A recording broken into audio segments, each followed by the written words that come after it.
Então, abra sua Bíblia no Salmo 25. Salmo de número 25, vamos continuar com a nossa exposição no Saltério. Salmo 25, como ele é um salmo longo, sim, vou dividi-lo em duas partes, tá bom, irmãos? Então, trabalhar a primeira parte do Salmo 25 hoje e no outro domingo, se o nosso bom Deus permitir, trabalhar a segunda parte.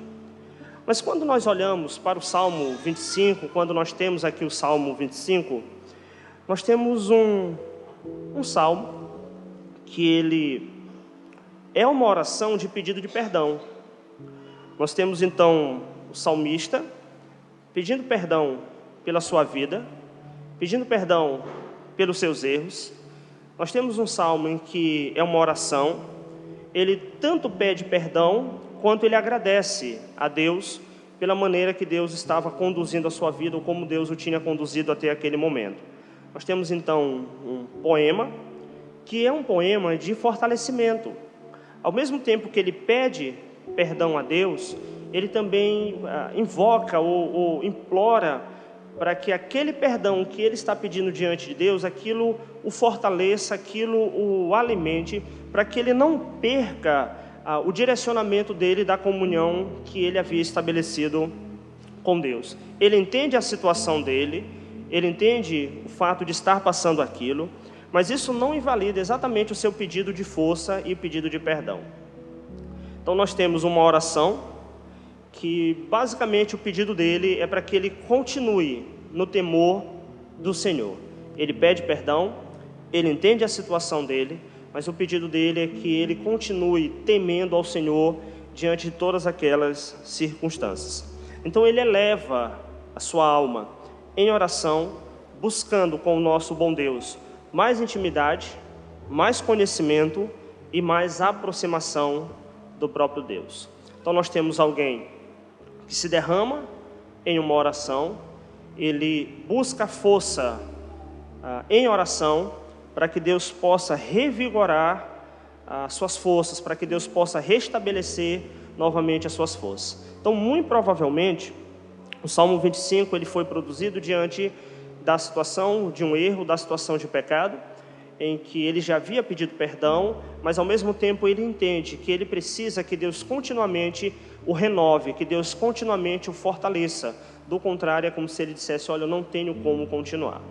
Então eu quero pensar com os irmãos hoje à noite, a primeira parte, que vai do verso 1 até o verso de número 11, elevando a alma em oração. Esse é o nosso tema para hoje à noite, elevando a alma em oração. E diante dessa temática, uma pergunta que surge, ela é inevitável, inerente ao próprio título: como elevar a nossa alma em oração? Então nós vamos observar aí 5 verdades, de como nós podemos nos revigorar em oração diante de Deus, independente das circunstâncias, independente da situação. É importante deixar de uma coisa muito clara, irmãos. O que nós vamos encontrar aqui como verdade no Salmo de número 25 não abarca todas as verdades referentes à oração, tá bom? É importante deixar isso claro. Então, são experiências que ele estava vivendo, uma situação que ele estava vivendo. Ele ora a Deus pedindo pelo que ele vai pedir aqui no Salmo, mas aqui nós não encontramos todas as verdades concernentes à doutrina da oração. Então, existem vários outros textos que falam também sobre a oração. O ideal é fazer uma junção dos textos que apresentam orações para tirarmos os inúmeros princípios. Mas então nós vamos ficar concentrados no Salmo de número 25, observando como nós podemos elevar a nossa alma em oração. Então vamos ler, é importante fazer a leitura dele todo não, o que vamos utilizar hoje, até o verso 11, diz assim, Salmo 25, de 1 a 11. A ti, Senhor, elevo a minha alma. Deus meu, em ti confio.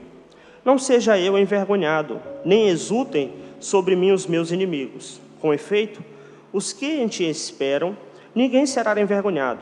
Envergonhados serão os que, sem causa, procedem traiçoeiramente. Faz-me, Senhor, conhecer os teus caminhos. Ensina-me as tuas veredas. Guia-me na tua verdade. E ensina-me, pois tu és o Deus da minha salvação, em quem eu espero todos os dias.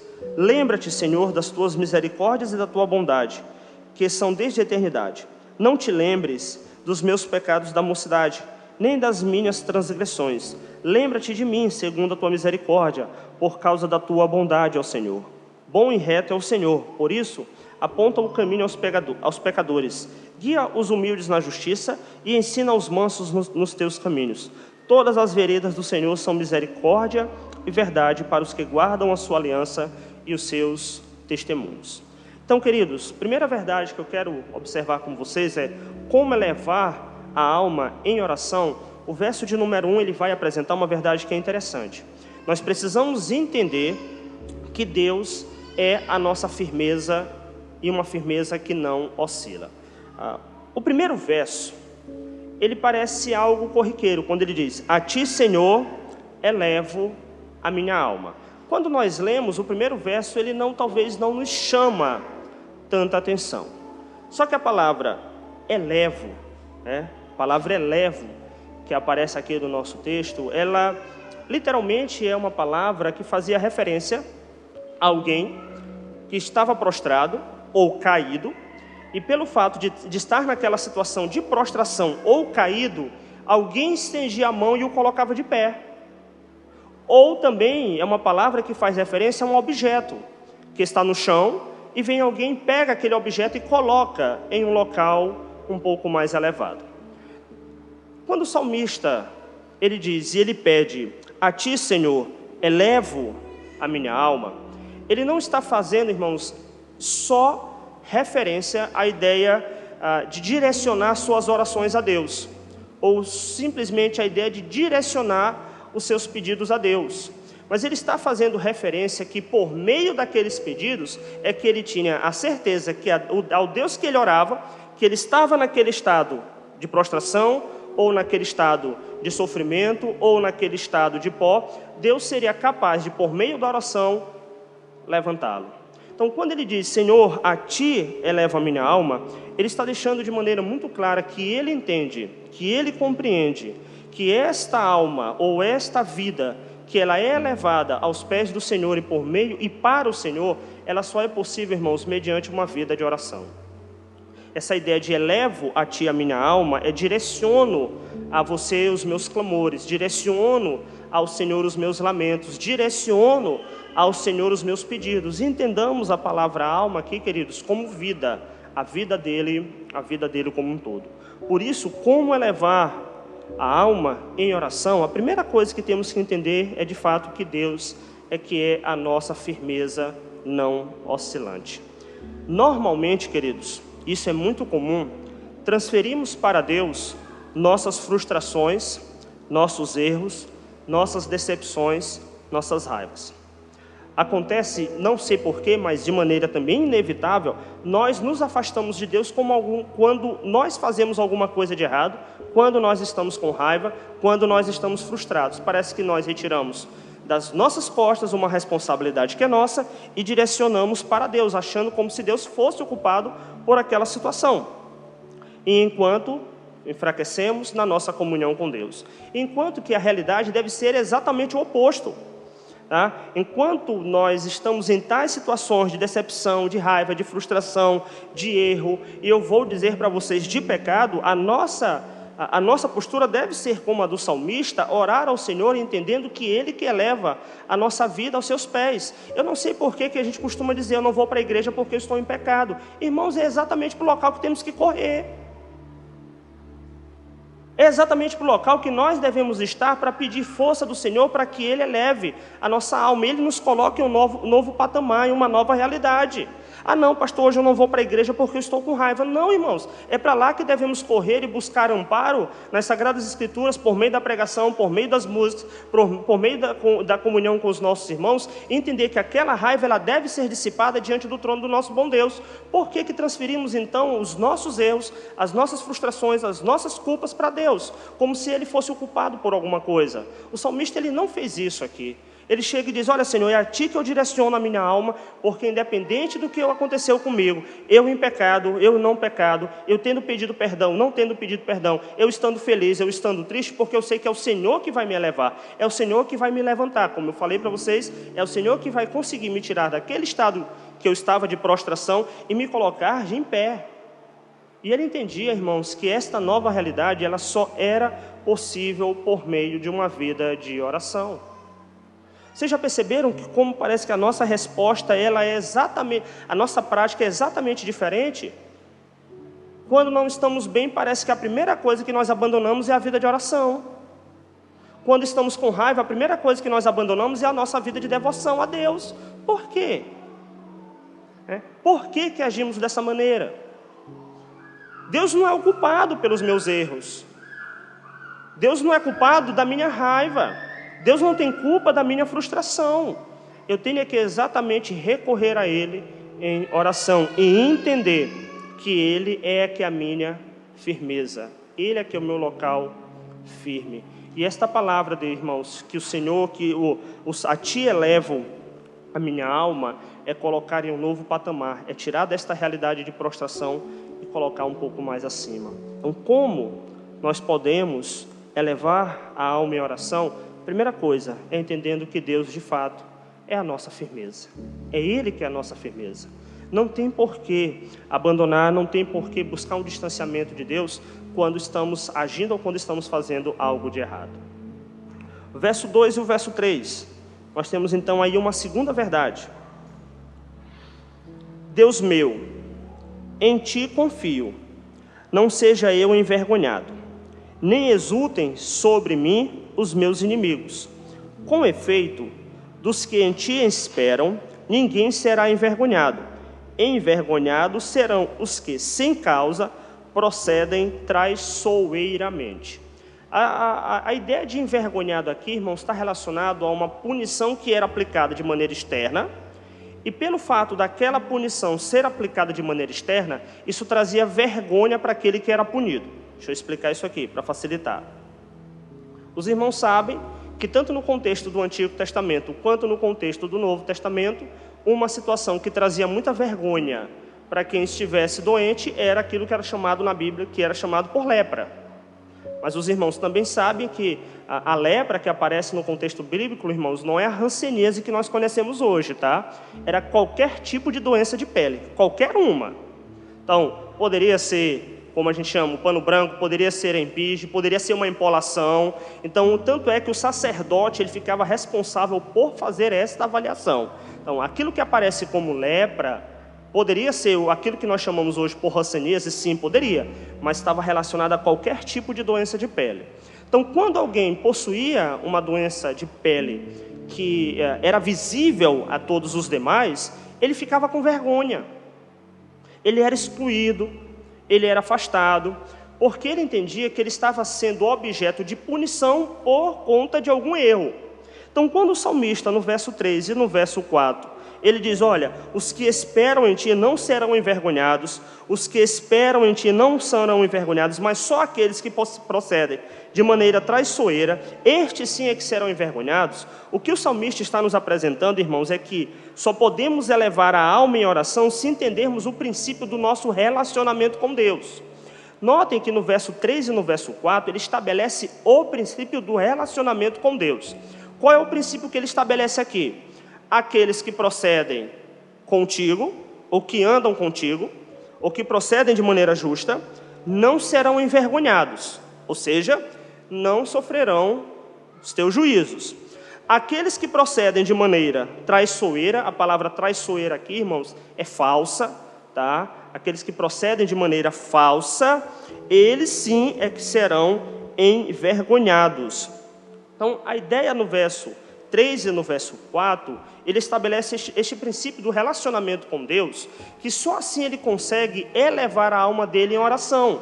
Então, se ele entende que ele é um servo do Senhor, se ele compreende que ele está debaixo da aliança, se ele compreende que ele está debaixo do pacto, se ele entende que Deus estabeleceu um pacto com ele, se ele entende que ele é uma nova criatura, ele ao mesmo tempo também compreende que ele não vai ser envergonhado, ou seja, não sofrerá este juízo de Deus, não porque ele é merecedor, mas exatamente por estar debaixo da aliança com Deus, diferente do outro lado. Logo, eu só posso conduzir e elevar a minha alma em oração se eu entendo claramente este princípio do relacionamento com Deus. Se eu não estou debaixo da aliança, se eu não estou debaixo do pacto, se eu não sou um servo ou uma serva do Senhor, irmãos, nós não teremos a alma elevada por meio de uma vida de oração. Primeiro, nem oração nós vamos fazer. Segundo, não existe a obrigação por parte de Deus de estar reanimando aqueles que são rebeldes para com Ele. Aqueles que são rebeldes para com Ele, a responsabilidade e a obrigação de Deus para com tais é o juízo, que é o que o salmista está dizendo aqui. Eu só posso entender, eu só posso elevar a minha alma se eu compreendo muito bem como funciona o relacionamento com Deus. Eu só posso ter uma vida de oração se eu entendo perfeitamente que a vida de oração é devotada para aqueles que estão debaixo da aliança.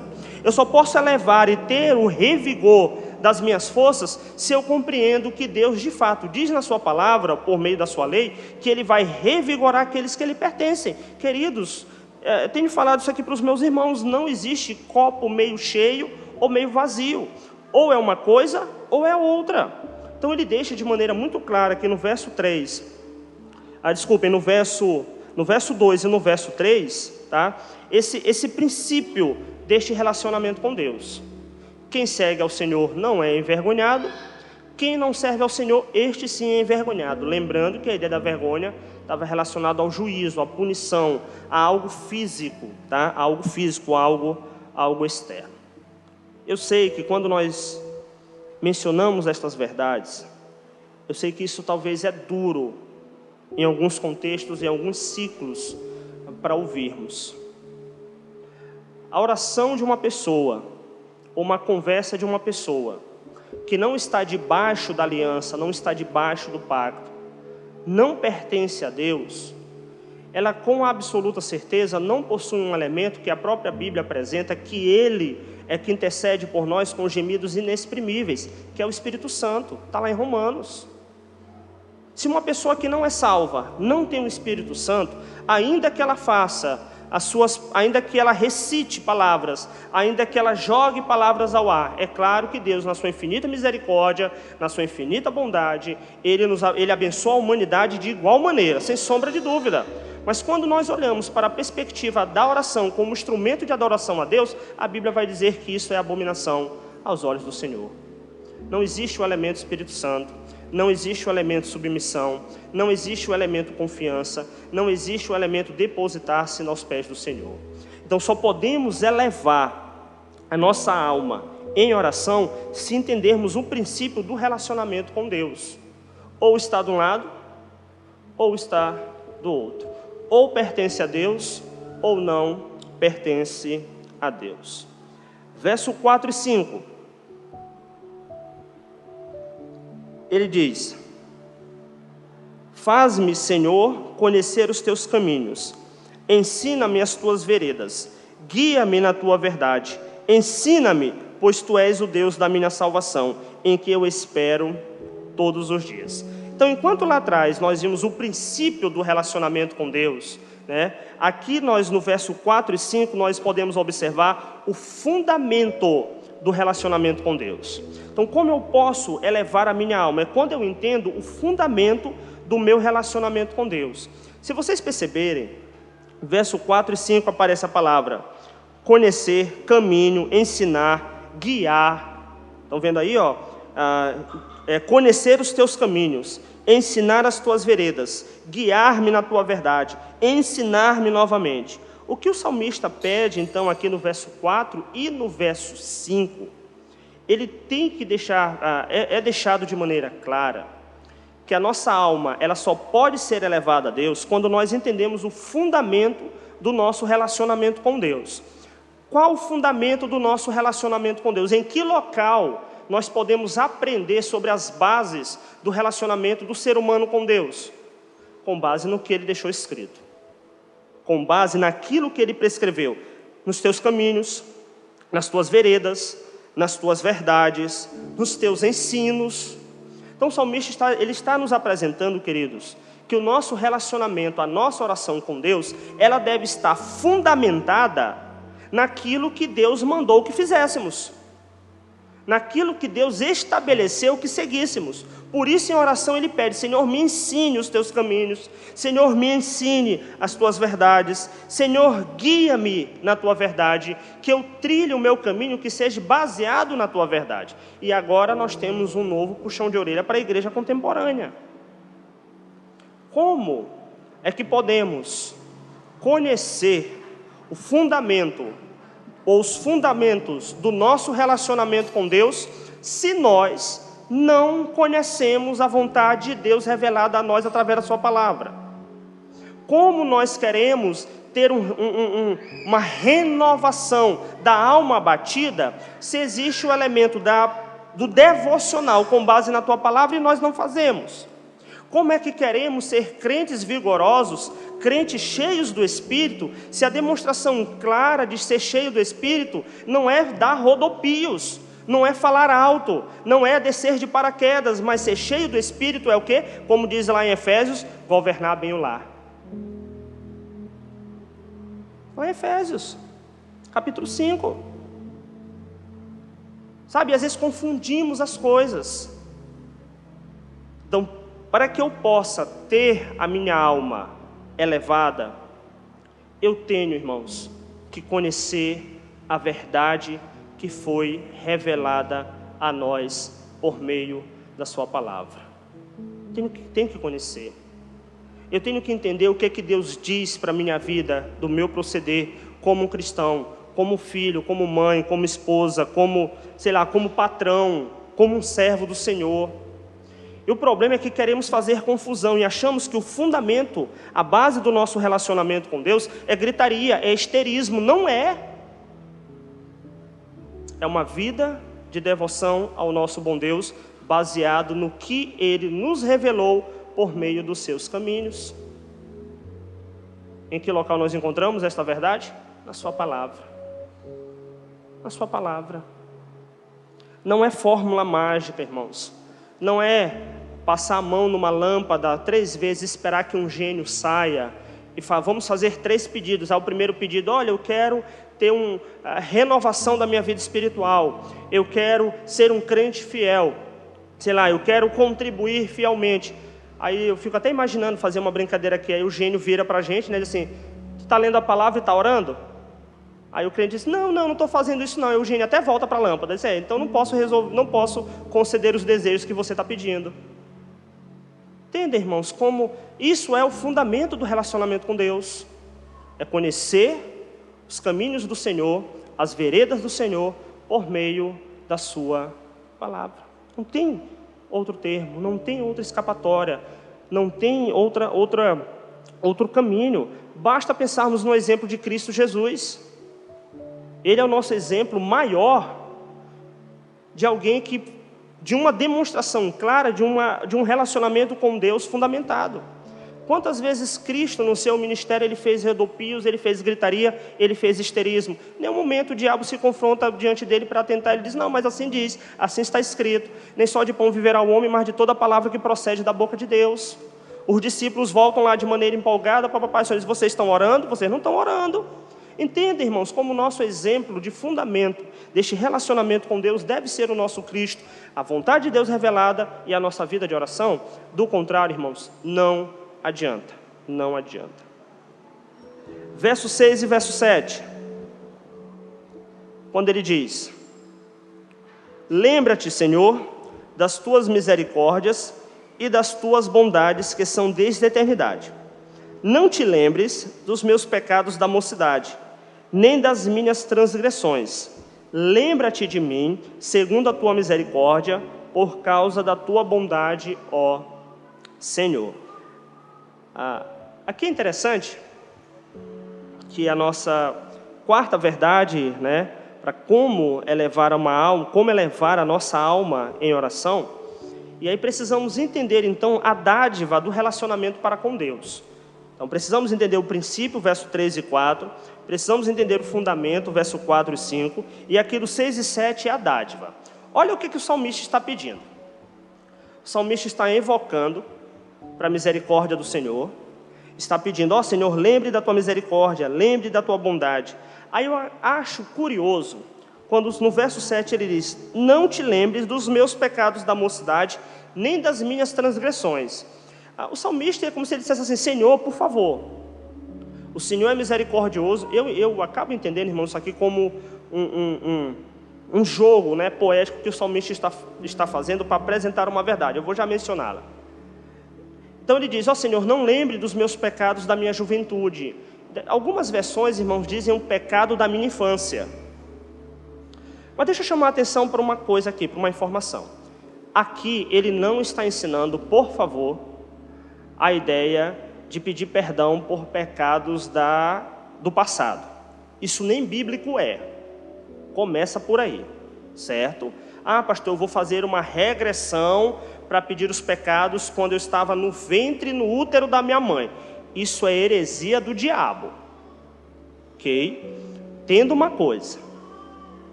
Você nasceu de novo, foi lavado e comprado pelo sangue de Cristo. Todos, repito, todos os teus pecados foram lançados na conta de Cristo. Pecados passados, do presente e pecados que você ainda vai cometer. Então, todos eles foram lançados na conta de Cristo, todos, sem exceção. Quando o salmista diz, não te lembres dos meus pecados da mocidade, nem das minhas transgressões, eu entendo que ele não está fazendo uma ideia de regressão, mas ele quer enfatizar exatamente a dádiva do relacionamento que ele tem com Deus. Que notem no verso 6, misericórdia, bondade, desde a eternidade. Aí a continuação do verso 7, segundo a tua misericórdia e segundo a tua bondade. Ele destaca, irmãos, a palavra misericórdia e bondade 2 vezes dentro do texto, e só aqui no meiozinho que ele diz, não te lembres dos meus pecados da mocidade. O salmista, então, ele está destacando, não é o erro dele. Ele está chamando a atenção não para o erro dele, mas ele está chamando a atenção para a misericórdia de Deus, que talvez sem entender, por meio de Cristo, já havia perdoado todos os pecados dele desde a eternidade. Talvez é uma ideia do que o apóstolo Paulo vai falar lá em Romanos, onde abundou o pecado, superabundou a graça. Que esta graça maravilhosa ela é muito maior. Então ele está chamando a atenção que a alma dele só pode ser elevada se ele entende esta dádiva do relacionamento para com Deus. Qual é a dádiva do relacionamento para com Deus que nós temos? Os nossos pecados em Cristo Jesus foram perdoados, irmãos. Precisamos ter vergonha? Sim, precisamos. Deve dar nojo? Deve dar nojo. Mas entendam, a nossa salvação não está baseada nos nossos méritos, mas no único e exclusivo mérito do que Cristo fez na cruz por cada um de nós. Precisamos pedir perdão pelos nossos pecados? Precisamos, mas a mesma Bíblia diz que nenhuma condenação há para aqueles que estão em Cristo Jesus. Não existe pecado, nem situação que consiga separar aquele que está nas mãos de Deus deste relacionamento com Ele. Não existe, não há.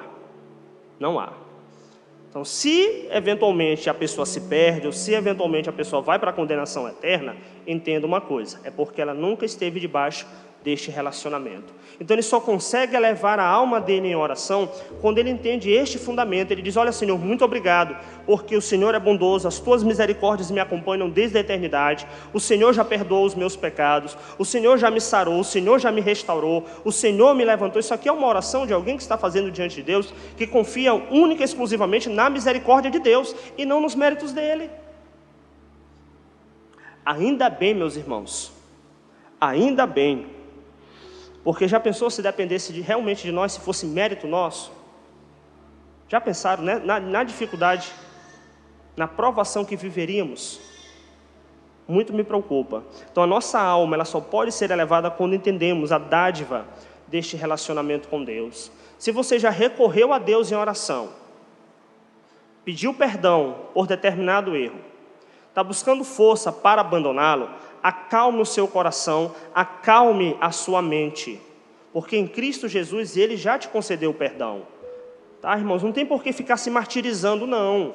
Agora, é claro, se houver reincidência, aí precisa passar por um tratamento. Mas você já chegou, pediu perdão ao Senhor, tranquilize, alegre-se no Senhor. Ele é misericordioso e bondoso para conosco, não só para com o salmista. Então, irmãos, como elevar a alma em oração? Vimos no versículo 1, entendendo que Deus é a firmeza não oscilante. Vimos no verso 2 e no verso 3, entendendo o princípio do relacionamento com Deus. Vimos no verso 4 e 5, entendendo o fundamento do relacionamento com Deus. Vimos no 6 e 7, entendendo a dádiva do relacionamento com Deus. E agora, para fechar, verso 8 e verso 11. Bom e reto é o Senhor, por isso aponta o caminho aos pecadores, guia os humildes na justiça e ensina aos mansos o seu caminho. Todas as veredas do Senhor são misericórdia e verdade para os que guardam a sua aliança e os seus testemunhos. Então, a quinta e última verdade, para levarmos a nossa alma em oração, é porque precisamos entender que Deus é o guia para a vida feliz. O verso 7 ele diz: bom e reto é o Senhor, por isso aponta, por isso Ele mostra o caminho. A ideia de apontar o caminho aos pecadores é uma ideia de um guia, irmãos, da seguinte maneira. Imaginem talvez a pessoa perdida, né, sem saber o rumo a que tomar, sem saber o rumo que seguir. Aí aparecesse alguém no deserto, vamos imaginar assim, no deserto, a pessoa estivesse sedenta, aí aparecesse alguém no meio do deserto, olha, aquela é a direção do oásis, aquele é o direcionamento para você seguir para o oásis. Esta é a ideia de bom e reto o Senhor, Ele aponta o caminho aos pecadores. E claro, irmãos, que o caminho que Ele aponta, o caminho que Ele direciona, o caminho que Ele mostra para os pecadores é o caminho, sem sombra de dúvida, de Cristo Jesus e da salvação. E da mesma maneira, no verso 9, então, Ele guia os humildes na justiça e ensina os mandamentos do Senhor. Deixa eu fazer uma diferença rapidamente aqui.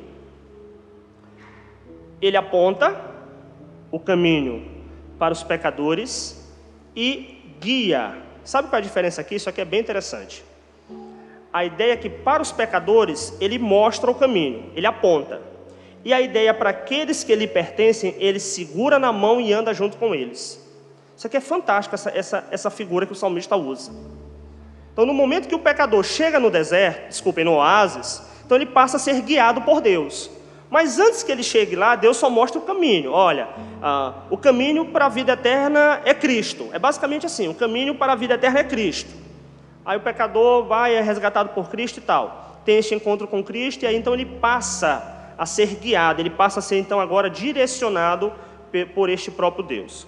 Então só podemos elevar a nossa alma em oração quando entendemos que Deus é o guia para a vida feliz. E quando eu me refiro, irmãos, à vida feliz, eu não estou falando de bens materiais. Não estou falando de ter muito dinheiro na conta, um carro do ano, uma casa do ano. Mas eu estou falando de ter o contentamento, porque tudo aquilo que nós precisamos, nós temos em Cristo Jesus, que é a salvação eterna. O apóstolo Paulo, ele vai fazer menção a isso. Olha, aprendi a viver com todas as coisas. Entretanto, quem me fortalece, ou posso todas as coisas naquele que me fortalece, que é Cristo.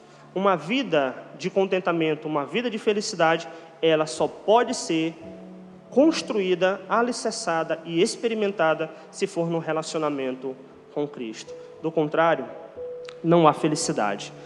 Vocês acompanham os jornais, vocês acompanham os noticiários, vocês acompanham a internet.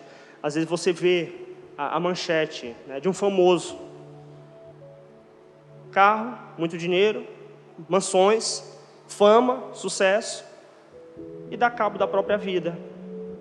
E às vezes ainda deixa uma carta, né, um bilhete, uma notícia, alguma coisa. Eu vivia de maneira infeliz.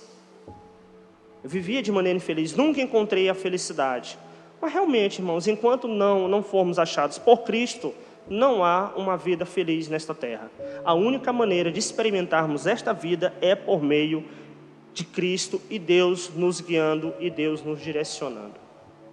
Então a nossa oração, a nossa alma, ela só pode ser elevada ao nosso bom Deus quando entendermos realmente que Deus é que nos guia para esta vida feliz. Irmão, eu sei que vivemos um momento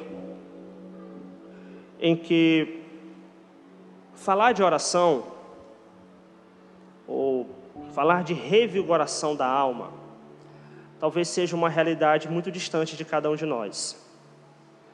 Eu sei que optamos por vários recursos, por várias palestras, por vários filmes, várias músicas, sabe, na tentativa de renovar o nosso vigor. Eu sei que às vezes nós corremos em todas as direções e não conseguimos parar para entender e compreender que de fato só quem pode elevar a nossa alma, elevar a nossa realidade é o próprio Deus. Eu sei que às vezes agimos e não entendemos este nosso relacionamento para com Deus, essa dinâmica ou de obediência ou não. Eu sei que às vezes vivemos e não compreendemos o fundamento, a base e o alicerce do nosso relacionamento com Deus.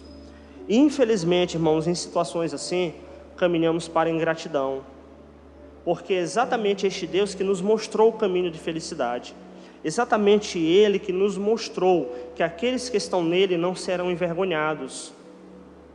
O meu apelo, o meu desafio para que pensemos como igreja do Senhor é que tenhamos os nossos sentimentos, a nossa alma, o nosso vigor elevado na presença de Deus por meio de uma vida de oração.